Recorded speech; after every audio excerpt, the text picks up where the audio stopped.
Na, die letzten paar Wochen, wir studieren zurzeit Supernatural. Übernatürlich. Und ich habe euch gesagt, das ist ein außergewöhnliches Wort, weil wenn du in die Bibel schaust für das Wort übernatürlich, du findest es nicht. Und doch, die ganze Buch vom Alten Testament bis hin zum Neuen Testament spricht von das übernatürlichen Wirken Gottes in deinem und meinem Leben. Das heißt, über die natürliche Begrenztheit, die wir alle Menschen haben, möchte Gott direkt involviert sein in deinem und meinem Leben. Das ist übernatürlich.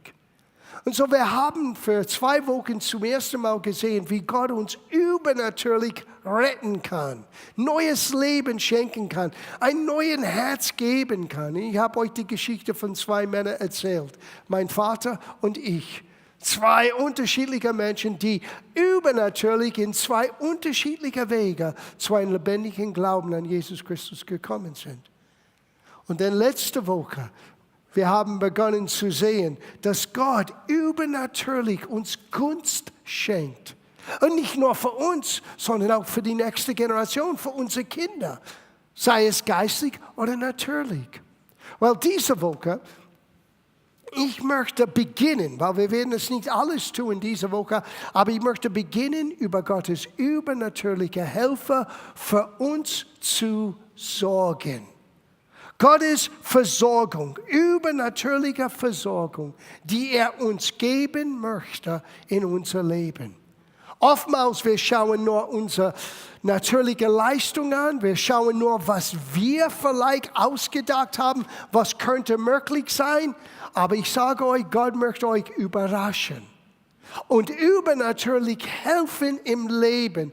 Und wir werden es nicht einschränken zu Finanzen allein. Deswegen beginne ich mit übernatürlicher Versorgung, wo Gott für uns sorgt in einer außergewöhnlichen Art und Weise. Nicht unbedingt das Geld kommt zu uns, sondern Gott schenkt Menschen, offenen Türen, Begebenheiten, die unser Leben und sogar die Bestimmung Gottes für unser Leben ermöglichen. Ist es langweilig für euch? Okay, dann wollen wir das anschauen miteinander. Na, zuerst, wir graben ein bisschen tiefer in diesen Begriff geistlich, natürlich und wir schauen noch etwas anderes an heute Morgen, auch seelisch. Der Christ wird beschrieben mit diesen 3 Begriffen. Und wir reden vom 1. Korintherbrief Kapitel 2 und 3. Vielleicht lese ich nochmal in 1. Korinther Kapitel 3, Vers 1, wo Paulus sagte, und ich, meine Brüder, könnte nicht mit euch reden als mit geistlichen, sondern als mit fleischlichen Menschen, als mit Unmündigen in Christus. So, wenn Paulus dieses Begriff benutzt, fleischlich, er meinte einen nicht reifer Christ.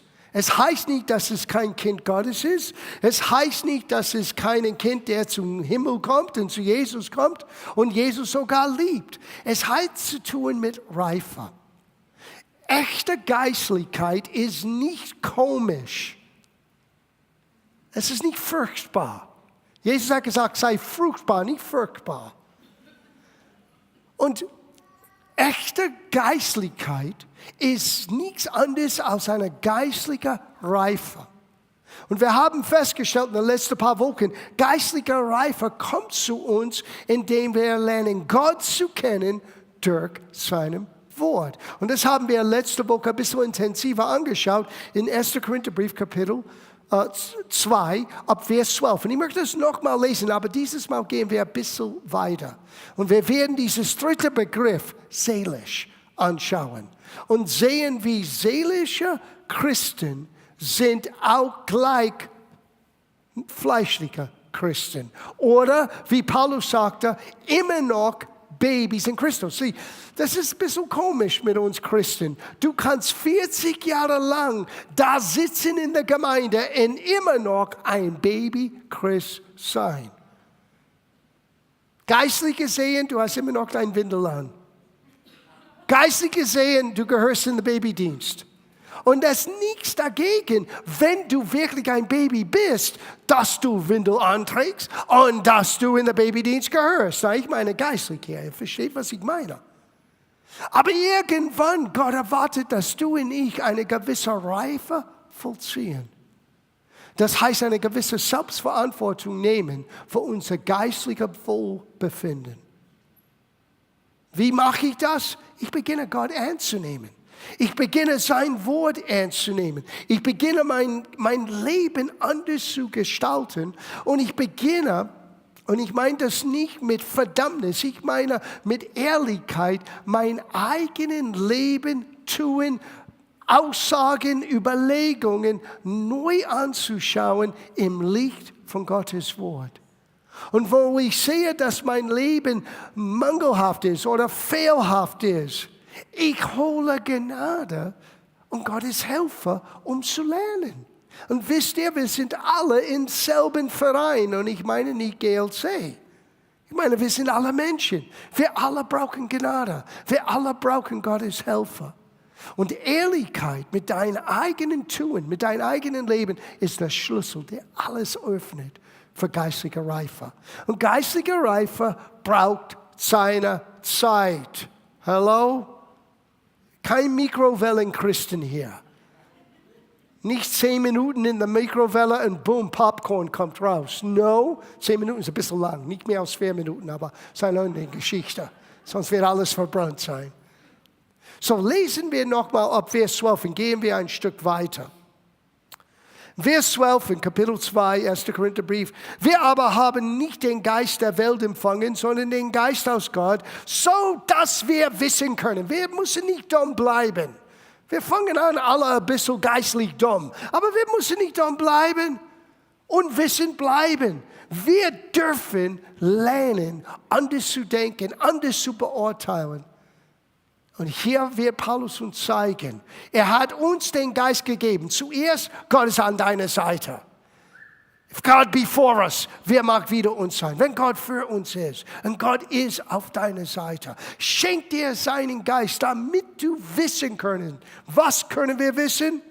Damit wir wissen können, was uns von Gott gegeben ist. Wir sollten nicht in Unwissenheit sein bezüglich, was Gott uns schenkt. Was kommt von Gott, was kommt nicht von Gott? Was ist sein Wille, was ist nicht sein Wille? In Epheserbrief es heißt in der Ursprache, und erkenne den Willen Gottes. Nicht versuche zu erkennen. Seine Übersetzung sagt, versuche zu erkennen. No, es ist nicht in der Ursprache. Es ist schlicht und einfach, erkenne den Willen Gottes. Wie kann man Gottes Wille erkennen? Hier, du hast ein Buch voll. Du musst es nur beherzen. Nicht nur lesen, du musst das zum Herzen nehmen. Sein Wort ist sein Wille für dich und für mich. Und so er sagte hier, der hat uns nicht nur sein Wort gegeben, er schenkt uns seinen Geist. Und sein Geist ist unser Lehrer.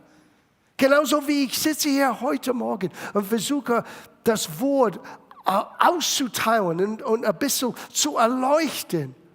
Im Grunde genommen, der Heilige Geist möchte das täglich mit uns persönlich tun.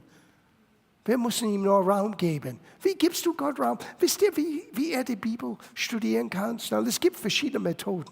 Aber in erster Linie, der wichtigste Weg, deine Bibel zu lesen, ist zu sagen, Herr, wenn ich meine Bibel lese heute, hilf mir.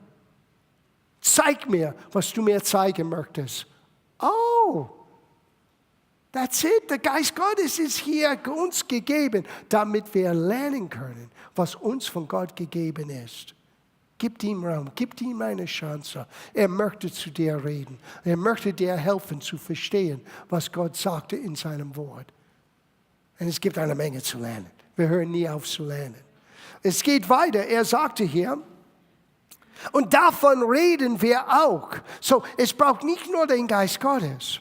Es braucht auch jemand, der miterklärt, wie Paulus damals, wie heute, Pastoren, Evangelisten, Propheten, Aposteln. Gott hat Dienste gegeben, um uns zu helfen, Gottes Wort besser zu erkennen. Und Paulus sagte, das ist meine Aufgabe. Wir reden davon, nicht mit Worten, die von menschlicher Weisheit gelehrt sind, sondern in solchen, die vom Geist gelehrt sind, indem wer geistlich ist, geistlich beurteilen. Und wir haben diese Aussage für 2 Wochen ganz genau geklärt. Eine andere Übersetzung sagt, indem wir geistliche Wahrheiten mit geistlichen Worten erklären. Und das tun wir heute Morgen. Wir nehmen geistliche Denkgut, geistliches Gedanken, Gottes Wort und wir erklären das mit Gottes Wort. Nicht mit meinem ersten Buch der Einbildung, sondern mit Gottes Wort. Sieh, Gottes Wort ist die beste Konkordanz zu Gottes Wort. Lass Gottes Wort dir Gottes Wort erklären. Ja? So, er geht weiter und das ist, was wir anschauen wollen. Der seelische Mensch. So, jetzt kommt ihr mit einem neuen Begriff. Wir haben den geistigen Mensch, wir haben den fleischlichen Mensch oder der unmündige Christ. Und jetzt redet ihr von einem seelischen Mensch. Und dieses Wort seelisch solltest du unterstreichen. Weil der Elberfelder benutzt das Wort statt seelisch natürlich. Der Mensch, der eingeschränkt ist, immer auf den Natürlichen. Na, was ist unser Thema? Übernatürlich. Und wenn du das übernatürliche Helfer Gottes erfahren möchtest, musst du aus der natürlichen Begrenztheit herausbrechen. Weil der natürliche oder seelische Mensch, schau das an, aber nimmt nicht an, was vom Geiste Gottes ist, denn es ist ihm eine Torheit.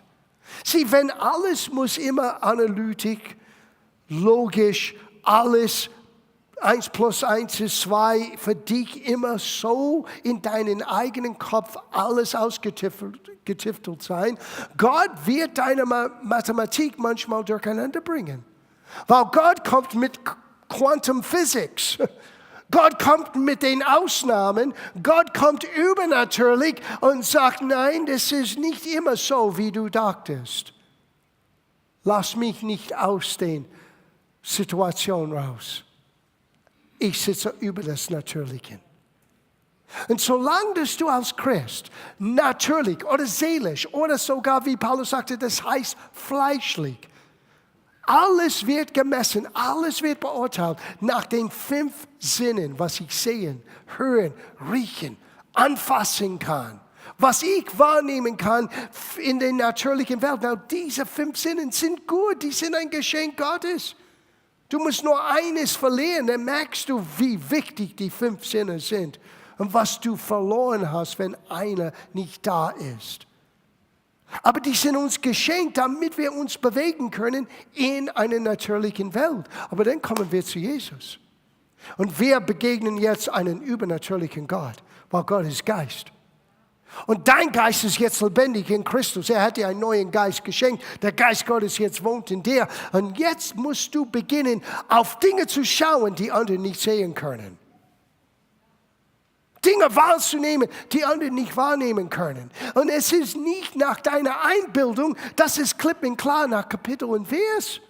Gott schenkt uns sein Wort, um uns Sicherheit zu geben, damit jeder nicht seine eigene Geistlichkeit ausdenkt. Und das ist sehr, sehr modern heutzutage. Jeder kann selber beurteilen, aber das Problem damit ist, wir schaffen Gott nach unserem Ebenbild. No, du bist geschaffen in seinem Ebenbild, nicht umgekehrt. Und so, wenn du lernst, nach deiner eigenen Einbildung zu leben, alles ist nach deiner Beurteilung geschehen. Es ist kein Absolut. Ich habe das gelernt als Teenager, Jimi Hendrix. Er hat diesen Satz geschrieben, if a 6 was a 9, I don't mind. Es klingt cool in seinem Lied. Aber die Aussage, ein Bibellehrer, Francis Schaeffer, hat mir geholfen, das zu verstehen. Das war das Ende von Absoluts. Das war die Aussage meiner Generation. Wir waren Rebellen. Wir wollen Dinge nicht nur aufnehmen, nur weil es immer da war. Und das kann positiv sein. Aber das Problem ist, wenn du alle Absoluts von deinem Leben wegnimmst, dann plötzlich, es gibt kein Böse oder Gut mehr. Wer sagt, dass Töten böse ist? Wer sagt, dass Raub oder Diebstahl böse ist? Sieh, wenn du kein Absolut hast, wenn ein Nummer 6 wird plötzlich ein Nummer 9. Und das geschieht, wenn wir keine Quelle von was ist wahr mehr haben. Und wir leben in einer Gesellschaft, wo wir verlieren unseren Boden. Und ich sage euch, für uns Christen, unser Boden ist das Wort Gottes. Sein Wort ist das A und O. Sein Wort zeigt uns, was richtig und falsch ist. Und sein Wort ist der Unterschied, ob du ein Geistlicher oder lass uns sagen, so dass es nicht spooky ist, dass du ein reifer Christ bist, oder ob du seelisch, fleischlich, unmündig, natürlich. Diese alle Begriffe sind alle gleich. Seelisch, fleischlich, unmündig, natürlich. Warum bin ich so? Weil ich habe meinen eigenen 5 Sinne höher gesetzt als Gottes Wort. Sprüche Kapitel 3 sagt, vertraue dem Herrn mit deinem ganzen Herzen und verlass dich nicht auf deinen eigenen Verstand. Es heißt nicht, du darfst deinen Verstand nicht benutzen. Eigentlich ist es eine Sünde, wenn wir nicht denken. Gott schenkte uns ein Gehirn, damit wir denken, damit wir logisch denken. Aber wenn ich mit Gott rechne, ich werde Gott nicht einschränken auf mein logisches Denken. Ich sage Gott, helf mir, meinen Gedanken zu erneuern zu der Art und Weise, wie du bist. Weil du bist anders. Du bist übernatürlich. Und der seelische Mensch, der fleischliche Christ, der Unmündige, er kann nur wahrnehmen, was er mit seinen 5 Sinnen wahrnimmt. Und er schränkt Gott ein. Und für ihn, die Bibel ist Torheit. Wir sind alle konfrontiert, entweder Gott zu begrenzen in unser Leben, weil wir bleiben seelisch, in den 5 Sinnen, oder wir sagen, Herr, helf mir, geistige Wahrheiten mit geistigen Worten zu begreifen. Wir lesen es weiter. Er sagte hier, der geistige Mensch aber erforscht alles. Du solltest als geistiger Mensch immer auf der Suche, wie ein hungriges Kind. Hast du jemand, ein 3-Jähriger gesprochen? Why? Warum? Und nach 6 Antworten, du möchtest sagen, weil ich das gesagt habe und ich bin der Papa. Dank sei Gott, Gott ist geduldig mit uns. Der geistige Mensch hat einen inneren Hunger. Ich möchte es verstehen. Warum? Oftmals aber, darf ich das auch sagen heute Morgen, wir rennen zu der falschen Quelle. Pastor, was sagst du? Pastor, was sagst du? Hey, ich bin nicht für dich gestorben. Hallo, ich bin nicht derjenige, der alles versteht. Ich bin am Lernen selber. Ich versuche zu helfen, Sonntag für Sonntag, Gottesdienst für Gottesdienst. Aber du musst lernen, selber die Ärmel hochzumachen und selber Gott zu fragen, Herr, helf mir. Und einiges musst du durchforschen. Get die Flasche. Die Flasche muss weg sein von deinem Mund. Ja? Jetzt musst du lernen, mit Gabel und Messer selber zu essen. Guten Morgen. Der geistige Mensch erforscht alles. Hier ist das Problem. Er selbst jedoch wird von niemandem erforscht. Das ist das Problem.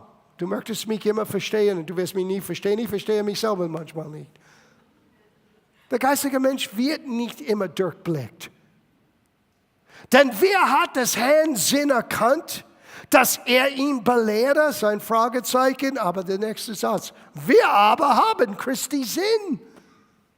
Wo haben wir Christi Sinn? Das ist sein Gedanken, das ist seine Beurteilung, das ist seine Denkweise. Sein Wort ist seine Gedanken für uns. Uns gezeigt, damit wir anders denken können. Okay, gut, das ist die Einleitung.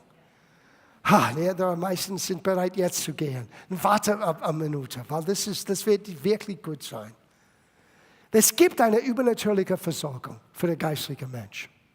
Und es ist nicht immer Geld. Oftmals, wenn du hörst das Wort Versorgung, dein gleicher Gedanke oder der erste Gedanke ist, Gott, gib mir mehr Geld. Und vielleicht Geld ist nicht, was du brauchst. Du denkst, Geld ist, was du brauchst, aber das ist nicht, was du brauchst. So, wir schauen eine Geschichte an, dann werde ich euch eine Geschichte erzählen. Ich bin in meiner Geschichte-Modus hier in den letzten paar Wochen. 1. Könige, Kapitel 17. Wir lesen etwas aus dem Alten Testament. Und ich finde, das ist witzig. Das ist typisch Gott. Typisch Gott. Er sagt dir etwas und dann, wenn du fängst an, ihm zu gehorchen, ist das so anders, als was du dachtest. Typisch Gott. Vers 8 in Kapitel 17, 1. Könige. Da ging das Wort des Herrn an ihn also, und das war an Elia, mache dich auf und gehe nach Safat, das bei Zidon liegt, und bleibe da selbst. Siehe, now schau das an, ich habe da selbst einer Witwe geboten, dass sie dich mit Nahrung versorgen. Now, es gibt eine Hungersnot zur Zeit. Eine Hungersnot, die kam von Gott, weil Israel hat Gott den Rücken gestellt. Und Gottes Umgang mit Israel war völlig anders als sein Umgang mit uns. Gott schickt dir seinen Geist und sein Geist wird dich helfen, eine Umkehr zu erleben. Damals, die waren nicht geistlich lebendig. So Gottes Art und Weise, wie er Aufmerksamkeit wieder gewonnen hat, ist, er hat gewisse Dinge wie einen Dürre hervorgebracht. Oder ein Land hat sie überwältigt und dann waren sie plötzlich nicht in der Sklaverei. Das wird deine Aufmerksamkeit holen. Aber manchmal, das war auch nicht genügend. Dank sei Gott, wir haben einen neuen Bund. Mit neuer Verheißung, mit besseren Verheißungen. Dank sei Gott.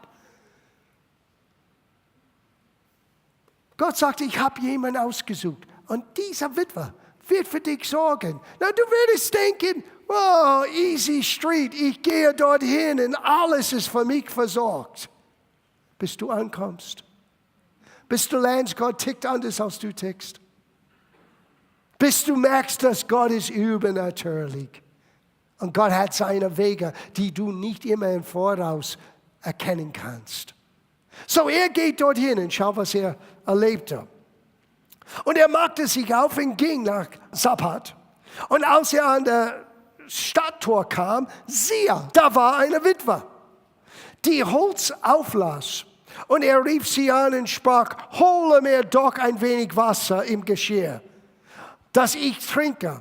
Als sie nun hinging zu holen, rief er zu ihr nach und sprach, ich bitte dich, bringe mir aber ein bisschen Brot mit. Sie sprach, und hier geht's los, hier ist Gottes Versorgung. So wahr der Herr, dein Gott, lebt, ich habe nichts Gebackenes, sondern nur eine Handvoll Mehl im Fass und ein wenig Öl im Krug. Und siehe, ich habe ein paar Hölzer aufgelassen und ich gehe hin und will mir meinem Sohn etwas zurichten, dass wir es essen und danach sterben. Na, du könntest denken, Gott, wenn das ist deine Idee von Versorgung, hello? Das sollte meine Versorgung sein. Der Witwe hat nicht genügend für ihr selber. Sie ist bereit zu sterben. Sie hat alle Hoffnung verloren. Now, hier ist der Punkt. Oftmals in Gottes Versorgung, Gott möchte, indem er für dich sorgt, jemand anderen helfen, dass sie aus der Hoffnungslosigkeit rauskommt. Sieh, dein Augenmerk ist auf dich. Mich. Mein Not. Ich muss raus sein.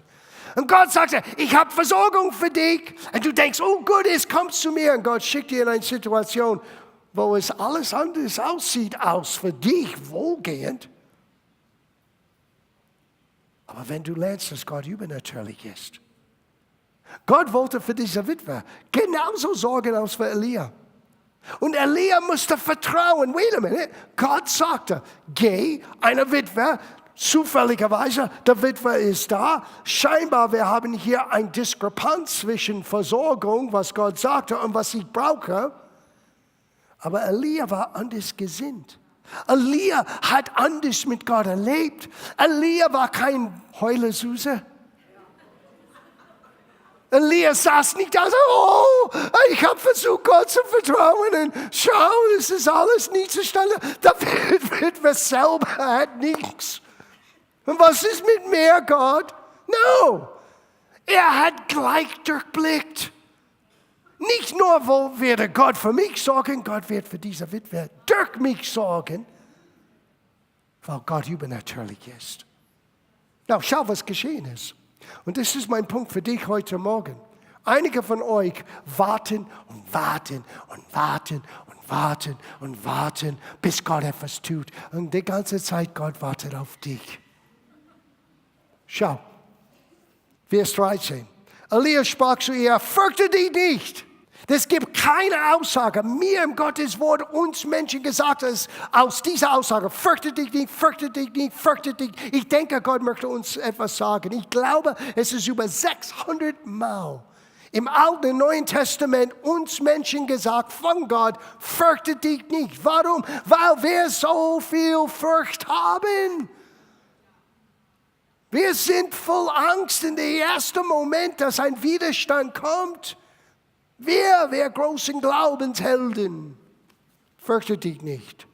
Gehe hin und mache es, wie du gesagt hast, aber mit einem Unterschied. Doch mache mehr davon zuerst, ein kleines Gebackenes. Na, du sagst, wie selbstsüchtig?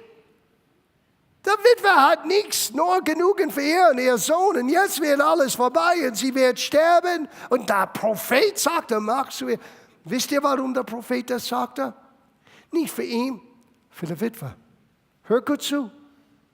Woche für Woche, wenn ich hier stehe, wenn manchmal die Gemeinde ist herausgefordert, ich sage euch, warum die Gemeinde herausgefordert ist. Ich sage euch ganz ehrlich, der Großteil der Herausforderung in der Gemeinde ist, weil jemand hat Gott nicht gehorcht. Und der Grund, warum jemand hat Gott nicht gehorcht, ist schlicht und einfach, weil sie hatten Angst. Weil sie schauten auf die Umstände, das heißt seelisch, fleischlich, natürlich. Und statt zuerst Gott an erster Stelle zu setzen und zu beweisen, das ist mein Glauben, die haben zurückgehalten, was Gott sagte, damit sie über die Runde kommen können. Diese Frau ist bereit zu sterben. Und was sagt der Prophet? Zuerst gib es mehr. Wisst ihr warum? Weil er repräsentiert Gott. Er repräsentiert das, was Gott tun möchte in ihrer Generation. Sie hat das getan und was ist passiert? Der Krug hat immer Öl gehabt und ein bisschen Mehl hat sich vermehrt und für die ganze Länge, 3,5 Jahre Dürre, diese Familie war versorgt. Alle sind am Aushungern, diese Familie ist versorgt. Es muss ein Zufall sein. No, es ist übernatürlich. So, hier ist die Frage, möchtest du immer in deiner begrenzten Welt leben oder möchtest du wissen, wie es schmeckt, wenn Gott etwas Außergewöhnliches tut?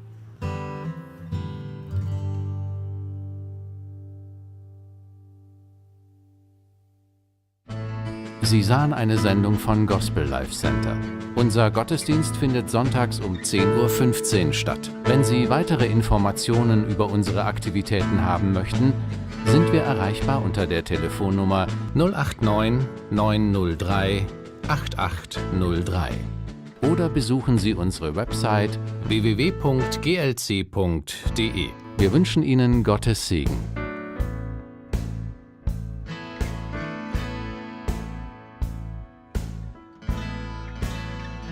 Wir beten